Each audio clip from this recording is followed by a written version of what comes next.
Yeah, obviously, thrilled with the performance, and it's just playing against Brian's teams. Just it's always an honor to play San Diego State. They've been one of the best college basketball programs, in the country for the last several years. The job he's done there, it's incredible. Couldn't have more respect for their players. How they show up.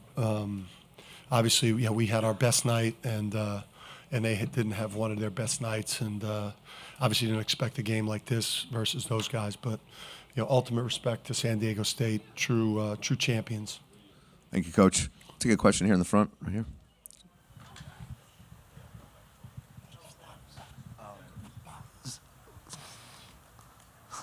Zach Braziller, New York Post.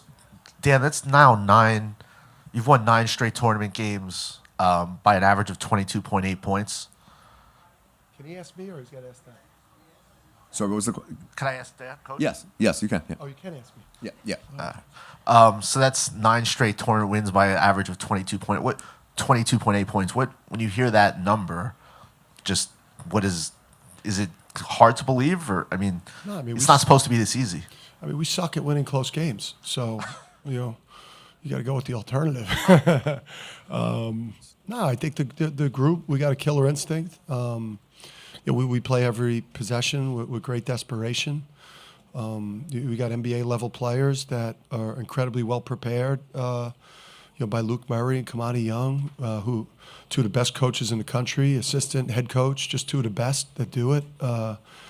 Obviously, we're very comfortable in tournament play. We're hard to prepare for. Right here to the left. Hi, Tara Sullivan from the Boston Globe.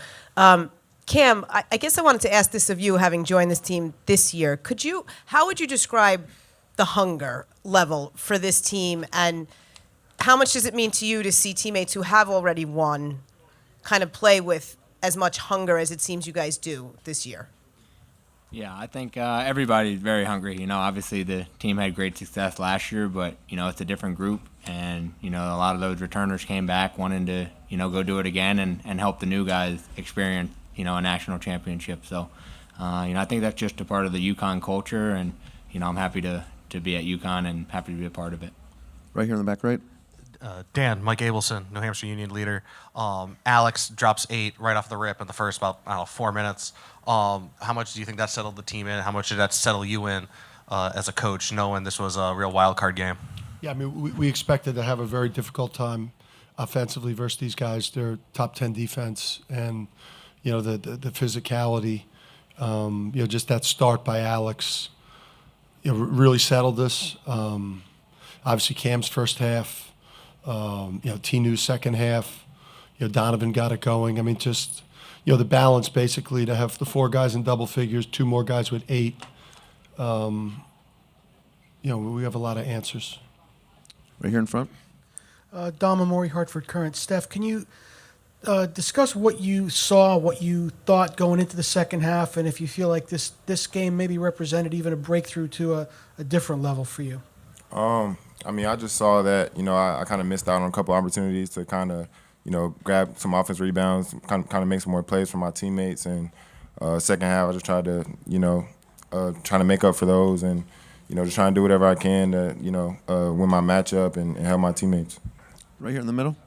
Hi, Connor Sargent, Daily Campus. Dan, I was wondering if you could speak upon how the how the defense really stepped up in the second half, specifically when you look at how Ledee performed in the first versus the second. There's a real starch difference there, and it really seemed to shut down the SDSU offensive attack.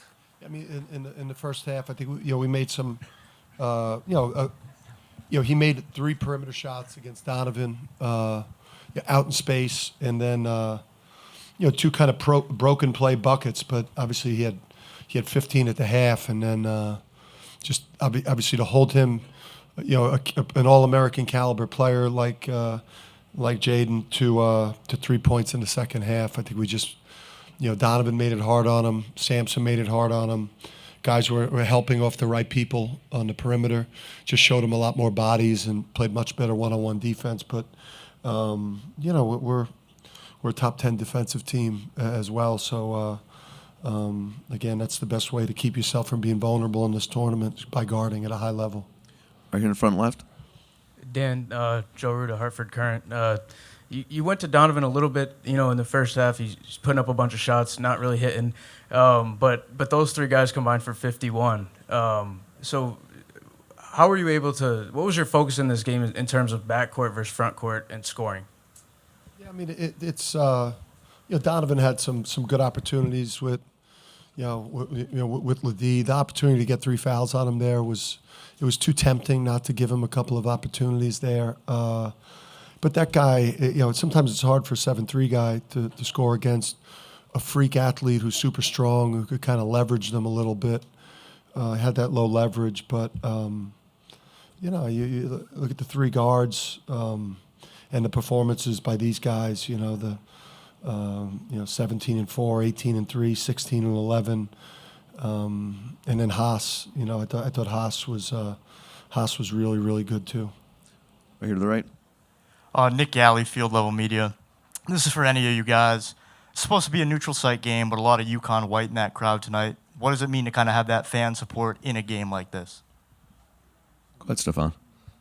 I mean, it means a lot, just to be able to travel with our fans. I mean, we travel very well. I feel like it gives us, a kind of a boost, a little bit of an advantage. And, I heard Coach say it before. I mean, we tried to make it like Stores North a little bit. So, they showed out for us, and, it was definitely electric in there tonight. Committee didn't give that to us, too. We had to win a shit ton of games to get that. Right here to the left. Matt Votor, Mass Live. Dan, building off that a little bit, when you looked for a second, when you're putting your walk-ons in, you looked like you looked up into that crowd for a second. Do you allow yourself to take a moment? At that point, you've got the game in hand and realize that this is kind of special to have this around you, what you've just accomplished on the court in front of you, and have the people and the support behind you. Is that a moment that you can kind of pause and keep for later? Yeah, I mean, listen, the way that defending champs have fared in recent history, it's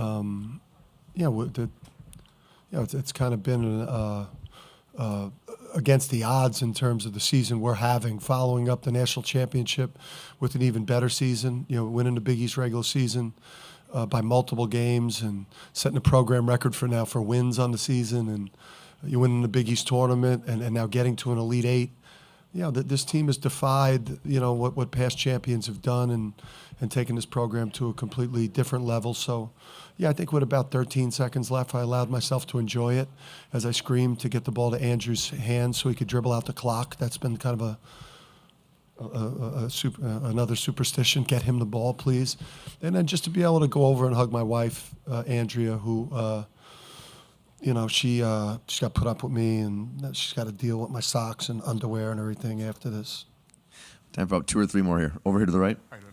Adeshina Koike, a lot of sports talk. Coach, congratulations. To lose Jordan and Andre, but have players like Cam and Stephon step in to help fill those roles. How impressive was the most impressive part of 2 newcomers, even though they're in different stages of their careers, in filling that gap, and speak to the chemistry as well of those 2. There were a couple of tic-tac-toe passes between them that led to dunks. Yeah. Well, I mean, those guys, Jordan, Andre, Adama, Joey, Naheem, all those guys are a big reason why we are where we are right now with this season too, what they were built in terms of the championship culture. And, this is just where our program's at right now. This is where our program's going to be.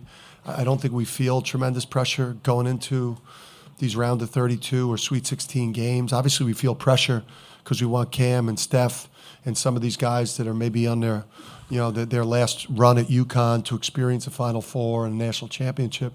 But as a program, we don't feel a lot of pressure. I know as a staff we don't, because we feel like the position that we're in right now is going to be our level, and that we're going to be able to maintain it because we've got the formula. Right here in front.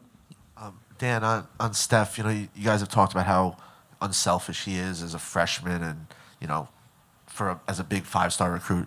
What do you just see of the progress he's making? Obviously, first career double-double tonight, and his defense, and now his rebounding. Just as he's gotten more experience, what do you think of just the strides? Yeah, I mean, he's a pleaser, and he's a humble kid, and he's got the great parents, and then I think what makes it easier for Steph is he's insulated with a great group of older players and a great mix on the roster. You know, his relationship with Tristen, you know, has helped him a great deal. You know, Donovan, Alex Caravan, Cam Spencer. He's got like veteran players that aren't threatened by, you know, him in these mock drafts and, you know, all of his abilities and talent. You know, we don't have that petty shit in our program. You know, like we just got a great group of people that support each other. The players have a really special bond, and I'll credit, you know, Steph's parents and these guys he gets to play with. We only got about 2 minutes left. We're going to take 2 questions. Go ahead, Tara. Dan, maybe a little bit more about that, but what I was asking Cam, like that hunger, what do you see in some of the guys who have won? How do you see it manifest that they really are pulling for guys who haven't experienced it to feel it too? How do you know that? How do you see that? Yeah, you know, they're just we just got people that are that just are desperate to win more. We have winners. We have you know, we've got guys. We've got, you know, we've also too talked about legacy. I mean, you're talking Tristen Newton right now is you know, you make a case for, you know, the greatest career that any guard's ever had while wearing the uniform at UConn right now. Like, while he's at UConn, like what he's accomplished in 2 years. You know, Donovan Clingan, you know, like these guys right now are leaving a legacy in a place that's hard to leave a legacy. It's been a historical season and a tough place to make history. So, but they're galvanized by that. Special. Take one last one here. We'll wrap up. Tristen, what level of confidence does that give you going into Saturday to be sitting right next to your coach and hear him saying that about you right now? Yeah, I mean, it gives me a lot of confidence. You know, this isn't anything I haven't heard before from him. You know, he praises me